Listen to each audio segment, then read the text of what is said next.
Episode 182. Lachy, great to be back. Welcome. You're a quick intro, mate. Straight into 182. Nothing. Welcome to Athletes Authority on air. Well, I got rinsed last time for not introducing the episode, for Well, not you mentioning that you were there. So Lachy, right. you know, co-hosting. Lachy and Carl here today. It's just the two of us. No special guest. Kalen, our head of rehab, his accent hasn't quite softened enough for him to be interpreted online. So we'll give him another He'll couple probably months. choke more than me too if you put him on a podcast. I would have thought so as well. That's all right. We've got a lot to talk about anyway, because you're back from the ASCA conference. Yes, yeah. Which from the outside looking in, was a hit. Cracking. Yeah, biggest one yet. 525 delegates in the end. Last year, for those that were there, was 423. I love how you call them delegates. Like, we at the UN convention, or well, that's what it says on the pass, mate. It's all love professional there, mate. Delegates. Jesus. Love it. We ain't Philex where we just No attendees. No. Delegates, sir. Love it. No. Do they have a flag? Do they fly flags as well? Or? No, some do. Some have some flags, but ultimately they're just little lanyards that sit there. But no, mate, it was unreal. It was really good. The Brisbane Convention Centre was a great setup. Again, we're going a little bit bigger next year upstairs, but it'll be the 20th anniversary of the conference next year. So fairly substantial when you look at, worldwide, looking at like NCAA, CSCCA, and then the UK SCA and their history, and to be a part of that and have 20 years of a consistent conference is pretty bloody impressive. And so this is a nice segue. Obviously, I'd love for you to recap. You can talk about some of the key presentations. What were some of the key takeaways for those that couldn't attend? I'm sure for every one person that attended, there were probably 10 people that couldn't make it. So it'd be great to, from your vantage point, give a recap. But I actually want to do a deep dive on ASCA. Because, you're in a pretty unique position. You're on the board. You represent a huge part of the industry. I'd love to kind of hit you with a couple of questions that help us as us lay people who, are just more so participants, delegates, as you would say, and understand ASCA's kind of key objectives, where they're taking the organisation, and all those types of things. I think that might be a cool way to take definitely. So maybe start with the keynotes. What were the key takeaways? What do you think made the event great? Look, regardless of anyone that presents there, I think anyone that's been to the ASCA always knows that the networking opportunity and the connections there are second to none. And I unfortunately haven't done UK SCA. I've done NSCA and the coaches conference and stuff over in the US. And as great as it is, it certainly doesn't have the same social and network feel. Whether that's just being across the ditch type of thing versus having probably more social events at the ASCA that gives the opportunity for people to connect. But it's a fantastic environment for coaches that, second, third year coaches coming in, and they're just connecting, even if it's with other second and third year coaches that are on the same trajectory. The networks they make, they're unbelievable, and the amount of jobs that I know personally, not to mention the ones I probably haven't heard about, that get distributed, discussed, or at least put front of mind at the ASCA is unbelievable. And that's me personally. I hate online things. You just don't get those connections. And there's people that I've met, every year. There's a number of coaches that every year, they're going to be there. You catch up for a drink, you catch up on the year, and it's fantastic. And these are the type of people that then for the next 12 months you're networking with, using, helping out, and even example, Gaetano, one of the great coaches there, is a fantastic man. Shout out to him. But I met him at an ASCA conference years ago now, and almost every year we've caught up for a beer. But you cross paths month in, month out with things. We have an athlete here that is in his football team that he's about to move to over in Perth, and brought it up and chatted to me. And obviously Gaetano knows us, so he's like, yep, just trust what they're doing. That'll be great preseason for you, and et cetera, et cetera. And it's little things like that seem like nothing at the time, but it just gives you a real abreast of the industry the whole time. So that's sort of the foundation for me. So regardless of who presents, that's always there. That's one of the key functions. For us, what we had this year, I think, was quite unique, and as people probably can appreciate, when you're trying to set up a conference for first and second year strength conditioning coaches, and then you've also got 30-year vets there, it is hard to have every single speech, every single talk hit home. And I think that the balance has started to get really good at the ASCA. This year we had 3 streams running at once, so you kind of had to make the decision amongst 3. But ultimately, each of those 3 It had sort of a youth theme. One of them might have had a tactical theme and the other one a more strength and power theme. And I think this year was a good balance of what you'd term the X's and O's around, power development, speed development, velocity-based training things. And then, myself, I was speaking about how to impact and influence a team. And there's some good coaching ones like Glenn Stewart. Glenn Stewart was 30 years at West Coast. 99% of the people there haven't even been in the industry for 30 years. He was at one job for 30 years. He's effectively, his presentation was on lessons learned, and stuff like that's fantastic. And the same as like Darren Burgess. I've been in the industry for a long time across so many different sports and avenues. And that's exactly what his presentation was. It was kind of just snippets from each area. There was a bit of a highlight, things to think of, things that he's learned, mistakes that he's made. And for me, that's a really good balance, because I think as you get older and more experienced, you start to hunt out more things like that. When you're younger, you haven't had the experience. You want to hunt out key things that you can implement on Monday that's probably practical. Yeah. So I think the balance was really good, except when I presented. Unfortunately, Paul Comfort presented when I was presenting, and that was one I did want to go to. But alas, I think they all had a really good balance. So for me, a couple of key ones, obviously, as I mentioned, Glenn Stewart and Berger are always fantastic. Glenn presented the year before, and I got a lot out of his presentation. Jono Weekly was really good, bit of a research side of things, but he's real up and about kind of guy. So exciting. I think Kelly Penfold did a great job of starting to simplify some of the off-feet conditioning work. And for me trying to get around, I think James Baker was another cracker. He's in the youth space. And some of the stuff that he's doing around even just, wrist x-rays for quantifying maturation. Correct, yeah. And simplifying that for people and showing some case studies was fantastic. So very engaging presenters. And look, the other part is the young hour of power, as we call it, where we give opportunities for coaches that have never presented before, just these 10-minute blocks. And, sometimes they're great, sometimes they're misses, but that's what they're meant to be. And as you can appreciate it, it's a big jump going from not presenting to the ASCA.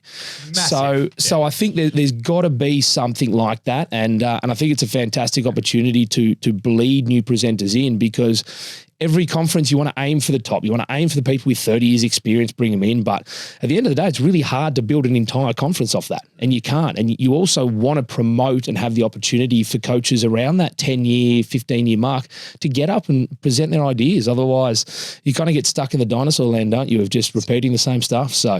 And that's not to downplay the difficulty of a 10-minute presentation, because you have to be so much more concise, be so much more selective about the information you choose to, not include or, include. So exactly. And I think, when you're younger, 10 minutes feel like a long time if you don't know a lot. As you get older, there's not a way in hell that some people could communicate some things in 10 minutes, but it's all contextual and it's good. It opens them up. It dips the toe in. Even if they feel like they're bombing out, there's probably only 6 minutes left. Like, just hold on. Bit different is there's 40 minutes left. So, no, I think it was a fantastic year this year. For me, I think every year over the past sort of 5 years, to be honest, since COVID, I think every year's gotten better and better again. And it's been fantastic. Looking forward to 20th anniversary. Nice segue. So 20th anniversary is next year. 20th anniversary is next year, yeah. So it'll be, there's a couple of, Leanne has hinted to a few things that are not public yet, but there's certainly going to be a few things over the next 12 months that even the leading up to that the ASCA has put a lot of work into behind the scenes to try and build out, more and more events that coaches can get to and improve on, where the conference is the number one, always will be. But there's a couple of little things that are in the pipeline for 2025 to build out and lead into the conference. So talking about pipelines, yes, this is the meat and potatoes of this episode. I'm not sure if I'm the only one who is interested, kind of in the context of ASCA, what happens in the background, what are its priorities, what are the challenges from its vantage point, how it sees it. Like, I want to get into all of that today, because I think you're in a unique position being on the board, where you see both perspectives. You're a participant in the industry, you own a gym, you're a coach, you've worked in professional sport, but you're also there to represent the body. And I believe that's the purpose of being on the board, right? Is you essentially need to be a voice for the body of the people, of the delegates that you represent. So, what's it like sitting on a board with other, really esteemed coaches? And what do you guys talk about in your board meetings? You go away every single month. I think it's every single month. Yeah, to give an understanding, the board will meet once on Zoom every month. So first Tuesday of every month, or last Tuesday. There you go. That's how good my memory is. And then every quarter, one of those days will be a 1 day up in Brisbane there, face-to-face all day. Correct. And hate to disturb this podcast episode. Hope you're having fun, but I have to talk to you about one of our premier sponsors, IronEdge. You guys know about IronEdge. You've heard about IronEdge. If you in Australia, you already know that they're one of the most trusted brands in the space for high quality equipment at the most affordable price. Now, let's be honest. We know there are lots of competitors coming in the marketplace these days with equipment that looks the same, potentially even built in similar facilities, similar factories. But the reality is there is a reason why we choose IronEdge over everyone else, and it's because of the reputation that they have. It's easy to start an equipment company. It's easy to go on Alibaba, get a badge, do that stuff, find your suppliers and start getting equipment. But what is hard is having a trusted reputation for a very long time. I've known Rick for over 8, 9, 10 years now. And he has an incredible story. He's really for the industry and has built a brand that has really stood the test of time, even through the ups and downs that it's had along the way. We've just been, constantly been fitting out our gyms with IronEdge. Would only ever fit it out with IronEdge, and cannot recommend these guys enough. So if you're looking to fit out a gym at any point in time, you have to consider reaching out to the guys at IronEdge for a quote. I'm sure you will be thrilled by what comes back your way. Cheers. And so what goes on in a board meeting? Yeah, look, when you've got a non-for-profit association or organisation, there is no doubt a lot of red tape. Otherwise, it wouldn't be non-for-profit. Yeah, if the government was not going to take tax off it, and obviously tracking to make sure no one's actually taking dividends out of it, you do need to dot every I, cross every T. So a lot of it is fundamental management of the organisation to make sure that all of our ethics and values and codes are adhered to, and everything we're doing is above board, which is what a board does, kind of the governance side of it. So there's always going to be that portion of it. From financial tracking to management of staff, and that's not directly the board, that is just oversight. A lot of people message me and go, oh, I need to get into level 1 or level 2. And it's like, yeah, that's operational work. Like we don't work in the company. We oversee the governance of the organization and then filter the decisions based off our experiences and what we think is best for the industry. Now, when we look at what the board then does, apart from the company governance, the whole idea of the association itself and why it's important to have a board that's within the industry is understanding the direction of the board and how the association and how it can actually help the industry improve. Now, when we compare us to, say, for example, if you think of whether it be the Medical Practitioner of Australia, physiotherapy, podiatry, osteo, chiro, they all have their governing bodies. And ultimately, the governing body is one to provide a sense of professionalism and trust that people can register with, and not necessarily from an internal standpoint, but from an external standpoint. And when you look at, to be honest, it's probably more important now than ever when anyone on social media can start claiming things and start training people to have a standout association that credits you and recognizes you as a professional, in particular with our example of professional sport, where at the moment pretty much every Australian sport requires a level 2 as a minimum to work within their organization, is indicating that they recognize that they need that standard. Now, when we look at the direction of how we then can manipulate and make sure that we help the whole industry come, but saying, well, that's a professional sports side.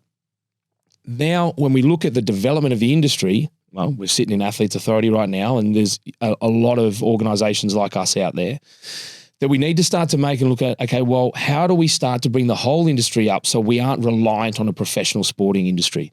Because there's certainly not enough jobs. The rate of the increase in teams is not matching the rate of the graduation of strength and conditioning coaches out of university. So we need to make sure, okay, well, how does the public, how do they understand what a strength and conditioning coach is versus what personal trainer is versus what an exercise physiologist is, a physio, and everything like that.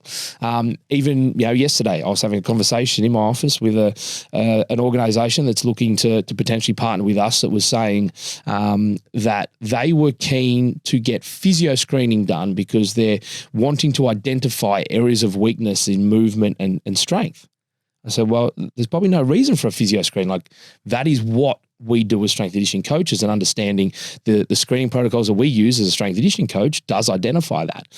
And straight away, this is a coach that works in sport, but automatically, still probably doesn't understand that context. And it's a hard job to be able to get that out. But the importance of having an association that can start to have a common credential that progresses people up both via education, but experience. And I think that's a big part of the ASCA that I love, that you can't actually progress up the levels without gaining X amount of years in professional organizations to signify that you've actually had that experience. It's not an accelerated pattern. You can do as much education as you like, but if you haven't done the time coaching and getting better as a coach, then you're not valid for the next level. You essentially can't buy your way through. Exactly. Spot on.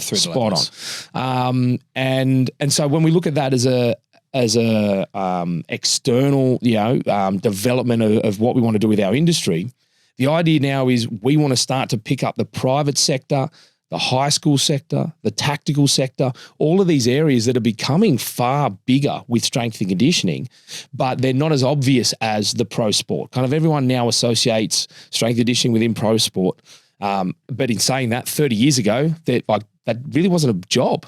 It was just the fitness guy that was kind of there that maybe played a few games previously and enjoyed the gym. So that's certainly changed. That's sort of the first iteration, and that's why the ASCA was created originally. And I think now it's grown to a stage where our industry is so big in what it does, and there's so many avenues. And that's exactly what the association's there for, to one, develop all areas of this and make sure we're supporting everyone into it to give a solid credential. Secondly, to make sure that we're trying to filter and supply as much upskill and education to get coaches to another level. But then the other option is actually providing the support that coaches may not need or may not think they need. As an example, our level 2s all have access to our solicitors. So they can have a 30-minute sit down for free on the association to go through contracts, which is a basic thing that most strength and conditioning coaches, we just sign. We see it. Oh, we got another year. Great. We sign away. But to have the option to actually sit down with a solicitor and say, hang on, am I getting ripped off? I didn't even know that was a thing. Exactly. A lot of people don't. In fairness, it is put in a lot of emails, it is publicly announced, but we know what the world's like these days. You can scream it from a rooftop and most people still won't hear. So yeah, well, probably more people listen to this podcast and open an ASCA email. Well, the email, any email from any company at the moment is very weekly. Totally. I agree. But again, then that's another part of what we want to head for, and the things that we do in board meetings, trying to devise the best approach to announce things, whether that be on social media. Like we can see podcast is increasing on the ASCA. We've now got a high school youth podcast option that the subcommittees are running. And again, that's another part of what the board does. We have subcommittees from the Women's Advisory Board, which you look at every year we've had a women's breakfast at the ASCA. When I first started going, and this was before I was on the board, I didn't even know guys could go to it. But now, obviously being a part of the board, I go, more and more guys are getting along to it, which is fantastic. The guys go to the women's in breakfast. 100%. Yeah. Right. Yeah. And okay. Is that because we can't define what a woman is these days? Or? No. It is mainly because the idea behind it was not, I think originally when it started, it was like sort of, women supporting women, which is great.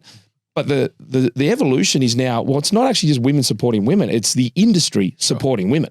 And so, we've had a number of guys there that have put some really fantastic questions to the panel. Shane Lachy was there. He's got 2 daughters and he had a fantastic question for a couple of the female presenters that were there around, what the gap actually looks like from their perception versus what he sees. And to be honest, mate, it was probably it's the best breakfast they've had so far, I think, as far as developing. And again, that's another area. It's identifying areas where we can try and evolve and develop. And one of the key aspects out of that was there's a really, really sharp drop off of female coaches going from level 1 to level 2. Mm. And level 2 is where you get the qualification to work in professional sport. So if we want to get more women in professional sport, we probably need to start at the beginning and say, well, if you're at level one, let's get them into level two. And exactly what is happening there? Why is that not happening? And look, do you know why? I don't have the answer. No, and I'm sure there's probably a lot of individual reasons, but as a whole, I'm not sure because level two does require some experience, but only 2 years. So it's not unattainable. So it's not like women can't get that sort of career job, therefore can't progress. So that was a big factor that the women's board identified, we've seen, and now it's front of mind and things that we can work on. What do you think is the biggest challenge for the S&C industry right now as you guys see it? The biggest challenge? Honestly, I think...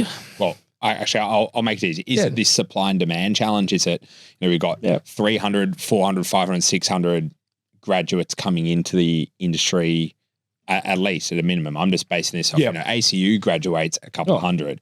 And then once you add, 10 different universities. Everyone. So is it that? Is it something else? What do you think's going on? Well, to be honest, there's a few problems and we're not just the only industry that has this. A lot of industries have this problem, but strength and conditioning coaches will graduate undergrad, very typically wanting to do pro sport. The supply of pro sport is minimal. From that, I believe in Australia, the development of a secondary option has been pretty poor over the past 30 years. If you count 30 years, because before there was absolutely nothing. I think we can see, and we spoke about in the last podcast, that we had, 4 coaches go pro sport over the past, 8 weeks. So for us, we would consider ourselves a second option where you can develop amazingly here. You can build a really good foundation and you can be seen by pro sport to go into it.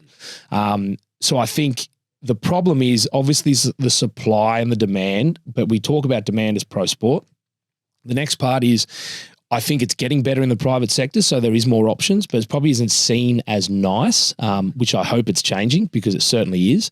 But the problem with that is you then fall into the pool of competition of Instagram coaches and the fitness industry. And I think a lot of people start to get grayed out where they get stuck then probably competing sometimes, especially if they're trying to do online type training or semi-private work where they're trying to be a strength and conditioning coach and do the professional type training, really create a high performance environment.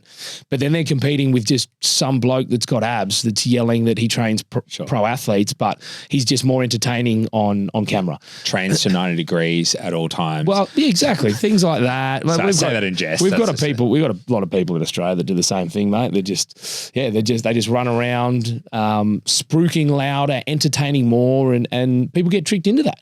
And that for me then probably promotes even more reason from an ASCA standpoint that we need to keep pushing to make sure that we recognize what the standard is and certify that standard, so to speak, but also make sure how do we now not just inform the coaching community, but how do we get to the athletic community? And it is getting better because there's things like, ASCA is registered with Sport Integrity Australia. As you know, if you're playing in any sport now, most people go through the sport integrity type education. Being attached to that, associated with that, you start to get recognized. It's now almost, what's the word? It's just rubbed in your face now with supplements. Compulsory. Compulsory? Compulsory, but in the supplement world, there's very few athletes now that don't know it's high chance of testing illegal to something with supplements. So the knowing things are HASTA approved, informed sport and stuff like that is big. I almost think it's getting to a stage where, Sport Integrity will put their stamp on coaches and coaches will start using that as the ASCA logo, So and this is for me, it's kind of my own thing, but what I look at and think, well, why wouldn't coaches start advertising, being backed by ASCA, which means you're with Sport Integrity Australia, which means, you've actually got some sort of credential behind you, some sort of experience behind you. We saw recently the AIS have just posted being a gold standard facility. So ASCA is registered facilities now. So when you have professional athletes looking to come and train places, they're going to go to certified facilities because they know they have the best equipment, the right equipment. It might be calibrated plates. It might mean they have force decks. It might mean they have testing equipment. But also, you can't get certified unless you have credentialed coaches there as well. So you're going to a facility that has credentialed coaches that you can trust. So I think those things are starting to come together, and when they're just single things, sometimes it's hard to see the end result. But I think we're starting to see it a little bit more. And to a big roundabout back to your sort of first question, that's probably the biggest thing that I've noticed coming onto the board versus looking from the outside. At the end of the day, again, an association that is non-for-profit, that's working with a lot of people, things are not quick. Like, you cannot just click your fingers and things happen. They have to go through integrity things. They have to make sure that they're vetted. We have to make sure they're within the governance of the association, and making sure that it is a good result for a majority of people. And there's always going to be things that are misinterpreted or people aren't happy with, but unfortunately that's just what happens when you're dealing with such large amounts of people. So hopefully the direction is sound, and then people can start to see it. On that note of the not being a second viable option, I just, as you were speaking, I realized, let's compare that to, say, the physio industry. And then I realized, physio there is your public healthcare system, which is, large demand. The healthcare system's always increasing. You then have NDIS as a adjunct to the public healthcare system because it's still another government funded initiative. Yeah. And then you have private practice. So you've got this much larger demand side of the economics to drive supply of new graduates. I'm going, actually, we don't really have that because S&C competes with ASCA and exercise physiology as the kind of concurrent degree for public healthcare. And to be honest, this is another big area. People yell out all the time and say, we should be on Medicare, we should get rebates. We should be rebatable like everyone else that works within our field. And yeah, it'd be great.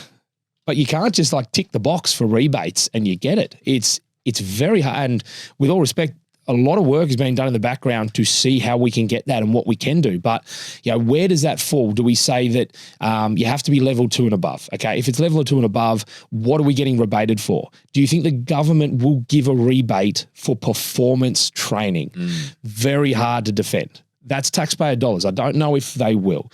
But then there's the angle where we can do end stage rehab, or we can do youth support work where we're actually training the youth to reduce injury. And that's what we're doing. We're minimizing harm and hopefully saving money on the back end. Mick Stirley talks about it all the time, and he's got stats through the walls about what he did with the police and showed the injury rate the more training they did.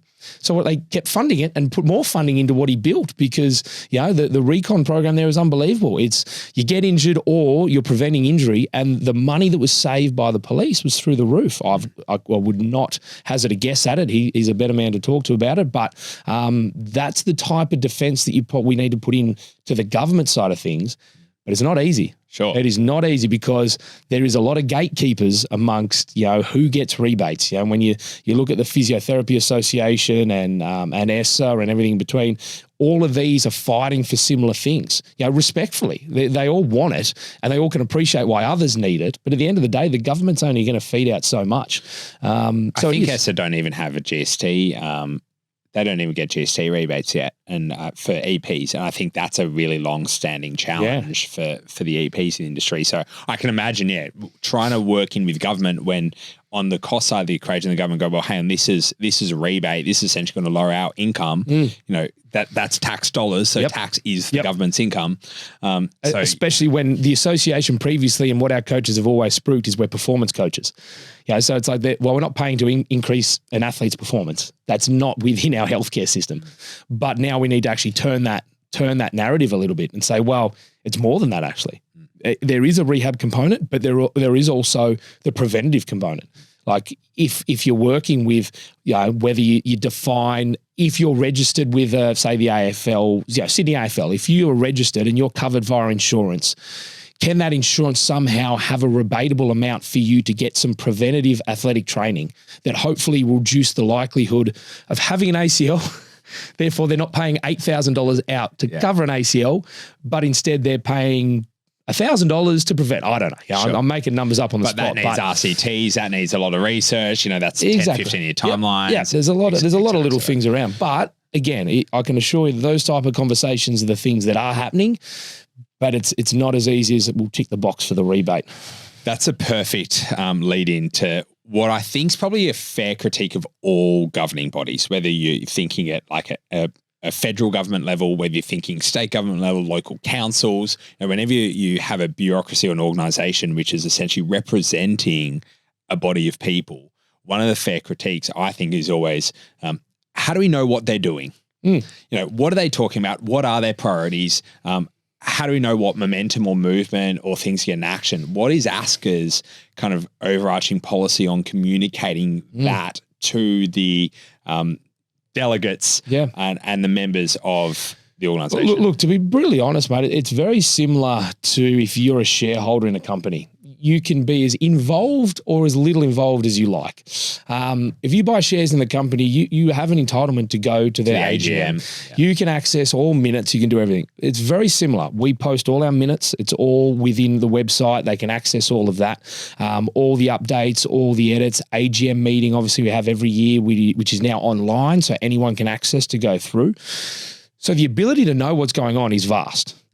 The conscious action, the appetite to read minutes is not high. It's not high. And look, there's probably two parts to that. There's part to say, well, if you really want to know everything, well, then read it. But the other part is, and to be honest, I fall into this category where we probably need to be better at then, deciphering stuff down to people in an easier to digest way and something they're going to, come in contact with. Now, social media is an obvious one.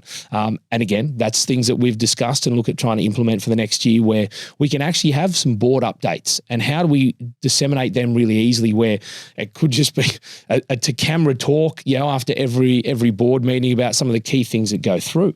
And so within that, that's an easy one to do. And that's certainly some things that we've looked at doing. But people's ability to access has always been almost an open book. Within reason, there's a few things that you need to keep private, when it's from a governance standpoint, but ultimately all the big rocks that need to be known are all public, every time.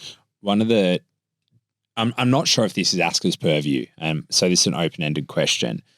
Every year about this time of year, every single sports club puts out requests for applications for what is likely to be a volunteer or honorarium role. We have made our position from our vantage point, pretty public, and we've commented on this before, which is essentially to say for as long as high-profile sporting brands, whether this is in the NRL, AFL, whatever it might be, are the most attractive job prospect that you'll, and there is such little supply of these roles that it'll always increase demand. And what happens when you increase demand? Things become, you have more leverage on the side of whoever has, who's ever on the receiving end of that. And of course, the leverage in this case is they pay less for it or pay nothing at all because you can get a high quality candidate at essentially no price because what you're exchanging is brand, exposure, the logo on the resume, as well as the experience that you get from that. But there's an alternative position. I know a lot of, really passionate people in our industry too object to that concept that there is not an anchor point to say, hey, no, enough is enough. We're not acting like a union. We're not all just saying no to this. We're not, acting in lockstep to make sure that we don't get exploited because a lot of people see that as a way for, typically very profitable sports clubs to stay highly profitable and take advantage of the industry. How often does this conversation come up for ASCA? How does it navigate this conversation? What do we do about this? There's just one more quick disruption to today's episode, and that's to mention one of our incredible partners, Vold. If you're in the sports science space, if you're in the strength conditioning space, if you're in the physio space, no doubt you know that technology is coming whether you like it or not. If you are still relying on manual muscle testing, if you're still relying on a Vertec, if you're still relying on your broad jump or strength RM testing as the basis for your analysis of your athlete's performance or your patient's performance and progress, then you know you're falling behind. Vold give us absolutely everything they need to turn great data into insightful insights and help us provide an incredible experience for our athletes. We know if they're getting better over the time, if they're falling behind, and we can act proactively to make their training experience better. So you have to check out Vold Sports Science Technologies. We use everything at our disposal because it makes the athlete experience better. So if you've ever wanted to add technology into your training experience for your patients or your athletes, check out Vold. You will not be disappointed.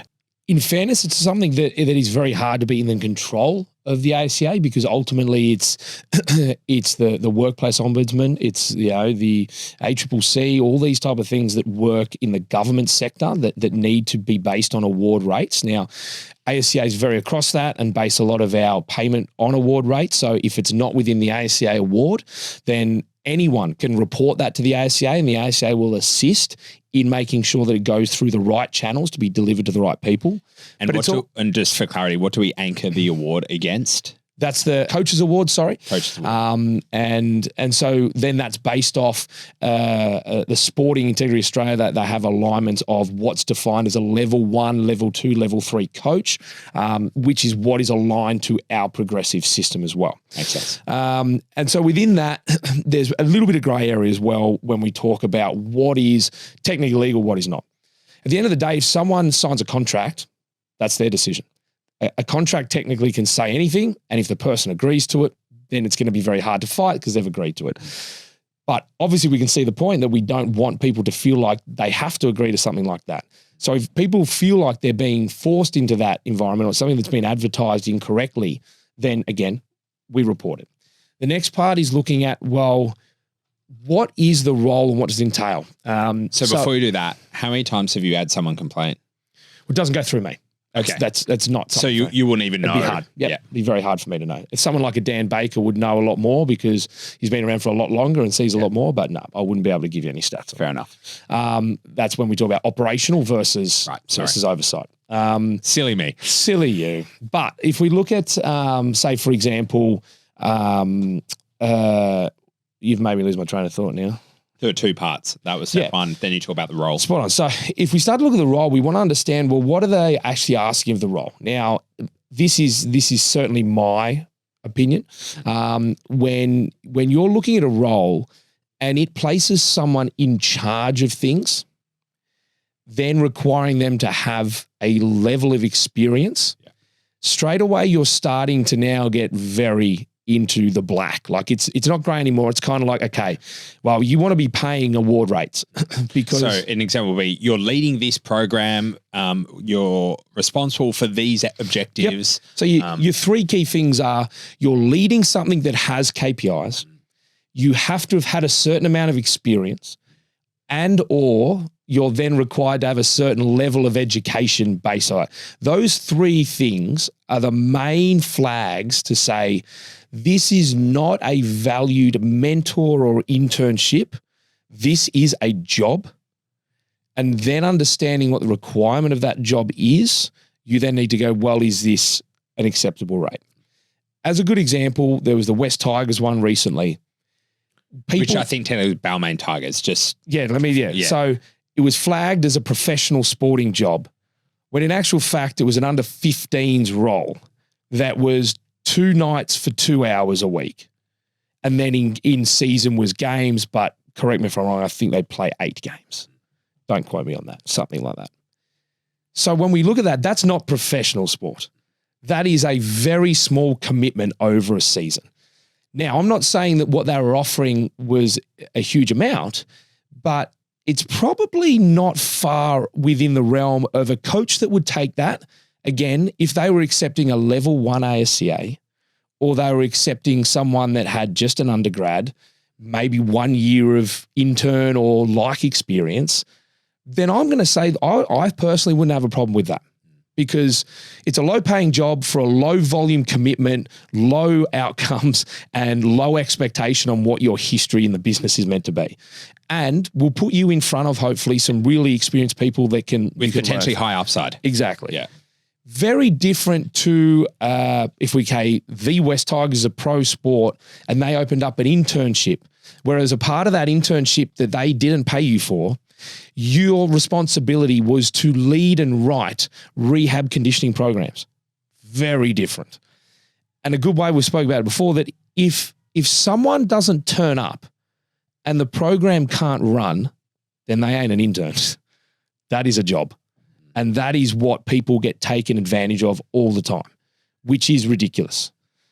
If you run an internship, and I have no issue with volunteer-based internship, we've run plenty of volunteer-based internship here, but there has to be an exchange of value, and that's the key. We give them zero roles or responsibilities that we can't solve if they don't come here. We try and upskill them and give them responsibilities so they feel empowered to take things on and learn.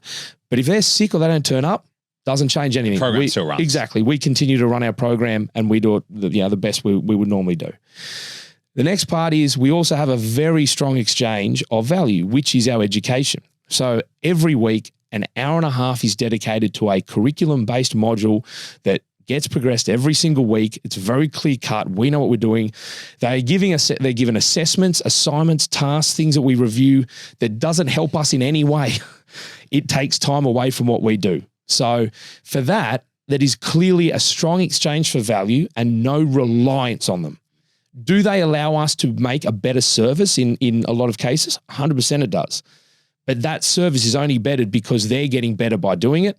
If they weren't here, nothing would change. It would just mean that we would have more load on our coaching staff at the time. Yeah. So be it. Yeah. But the gray area is where there's this mix of money, some responsibility, and then trying to gauge what is suitable. And that's where having our award wages is important, because if you're a level 2, then you should be expecting a certain amount. Herein lies the problem that if you're not getting that amount, there is 2 ways to go about it. There's one, you accept it.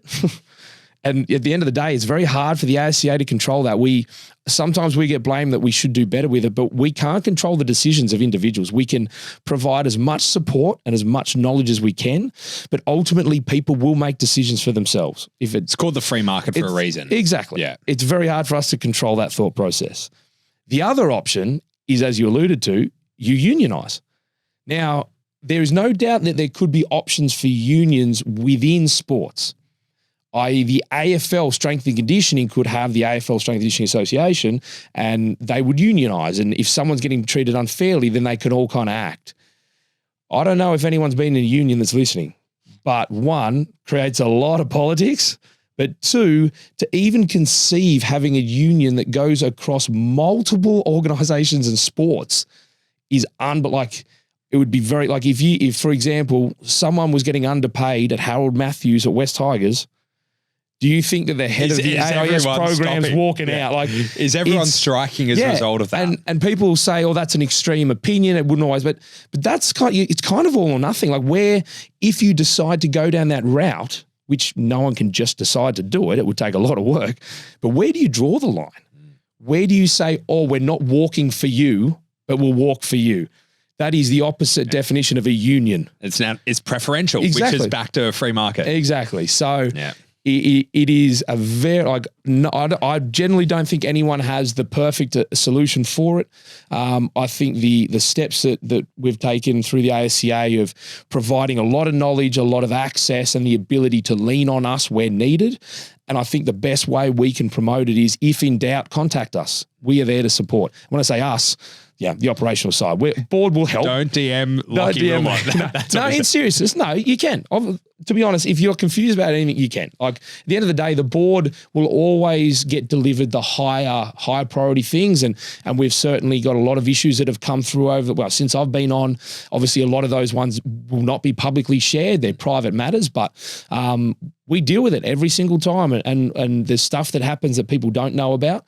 But if in doubt, contact the ASCA. And, if you're really in doubt, you don't even know who to call, as in the website, just contact the ASCA. Message me. Yeah. That's fine. I'm happy to move it on to the right person. But certainly I think the best option we can do as an association, as our industry stands now, is to provide as much information about problem areas and be there to support where we can. The next step on that is literally saying, right, everyone's banded together and we're unionizing. And if people think that's the right idea, great, present your ideas. I personally don't see how it would happen or how you could possibly do it, but I don't have all the answers. So let's talk about that. You mentioned something before that every ASCA member can speak to a solicitor. It's level 2 or above can speak to a solicitor, review a personal contract. Yep, they get 30 minutes for a general review of their contract. What else would an ASCA member perhaps not know? Whether it's access to education, whether it's access to resources. One of my ex-partners was an ASCA level 1, for example, and I would be highly suspect if she would have known, obviously not the solicit thing, but if she would have known everything that the ASCA provides. Yeah. I'm not trying to shill for the ASCA. I'm actually just genuinely, there's probably a lot of people who are part of the ASCA outside of who might attend a conference, become a delegate and wave the flag. What else does the ASCA provide its members? Well, I think it's important to, there's probably two parts to how ASCA functions. One is the credential leveling of making sure that people that are progressing through our organisation are seen to be the top of their game, hence the level. So by going through courses and submitting what needs to be submitted and keeping registration allows that integrity piece to remain attached to that individual. The next part is to that, people that have gone against any of the integrity are removed from the ASCA. I don't know if it's up yet, but we were looking at posting a list of people that have been removed for that. Is Stephen Dank on the list? He's not. He's not on the list. I'm sorry, actually, he's not in the ASCA. In fairness, he was never a part of the ASCA. He was ASCA, wasn't he? Yes, so to be very clear. But when we look at, and look, at the end of the day, mate, like, to be completely open, we can't control everyone as it is. So, like, if someone like that occurs and it happens, it's really hard for us to be like, oh, well, we should have seen that. Sure. But as long as action's taken, that's all we can do. And ultimately, that's what we do. We take action. We make sure to remove those people cannot and will not get jobs within professional settings based on level 2. Now, on the flip side, we would like to see that occur obviously from a private setting, from a high school setting, from a tactical setting, all these other areas that are growing as a strength and conditioning industry. We need to make sure that this goes across. So that's sort of the first section of it, the credentialing, the integrity of it. The next part is obviously offering education side of things. So when we look at it, okay, well, twofold, depending on where you fall, i.e., if you're in high school, we have a high school committee, one that has the sole purpose of improving high school scenarios, whether that be through targeted high school education, open experiences. There's now looking at divulging internship-based models where people that are interested in that area can do certified internships with people that will help them in the high school setting. The Women's Advisory Committee are looking into some internship opportunities at the moment to set up to try and promote strong female coaches that can go into these internships and get more exposure to high level environments that we have flagged that isn't happening. So those type of committees are fantastic, and obviously the tactical one, but they're fantastic at setting up specific things for people that are interested in that niche. Now, it's very hard to niche on everything, but the big core niches that we know are developing, like the high school area, the women's coaching committee side of things, and then obviously our tactical one is large as well. If over the next 5 years there's another area that evolves, then we can start to look at that as well. And then within it, we also have the standard portal, our ASCA portal. That if you log into there, there's almost too much in there for me to list. It's access to effectively, based on your membership, what you would get in any of these subscription type models. There is lecture upon lecture from conferences going back as far as I can remember. There's, special interest group presentations. There's podcast work. There's a lot of research papers. There's the ASCA journal that gets released monthly. So there's a lot of these things that are in there that probably people don't delve in and get an understanding and know the plethora of resources that are in there. Instead, they might pay for a subscription to another education platform, which there's nothing wrong with it, obviously. Like, you want to have a sparse education network, but this is... Sparse or diverse? Sparse, as in big? I think sparse is rare. Oh, sorry. Diverse. We'll just edit that one out. Give it in. Yeah, okay, it's left in, isn't it? So when we look at the two angles, I think having those there are probably a huge portion of it. Then the next part is then the reduced rates for the conference, which is always a big part, but then the special interest groups that are being pushed around almost every city at the moment, and over the past 2 years have become really quite regular. We get some amazing presenters there: Sydney, Brisbane, Adelaide. Every sort of city's really pushing it, which has been great. Again, it's a fantastic opportunity for ASCA members to get practice in presenting as well. So developing them and pushing them forward. Great. Love that. That sounds like a good wrap, I reckon. Like, any kind of finishing thoughts on what kind of ASCA's got moving? Well, what it's doing now, or what's on its horizon? Well, AGM next month, and there's a few board nominations. So if you are a level 2 ASCA, make sure you jump into the AGM and put your vote forward. I think we've got 3 openings on the board. So make sure you vote strongly and decide who you want representing you. And then it'll be obviously it'll shut down over Christmas, New Year, reset, and away we go for 2025. Which from an education standpoint in particular, there's some really big things that will push out leading into 20th anniversary conference. Love it. Locke, thanks for the insight on ASCA. I definitely learned a lot. Hopefully the listeners learn that too. Awesome. Learn a bit too. Cheers, mate. Cheers, buddy. Bye.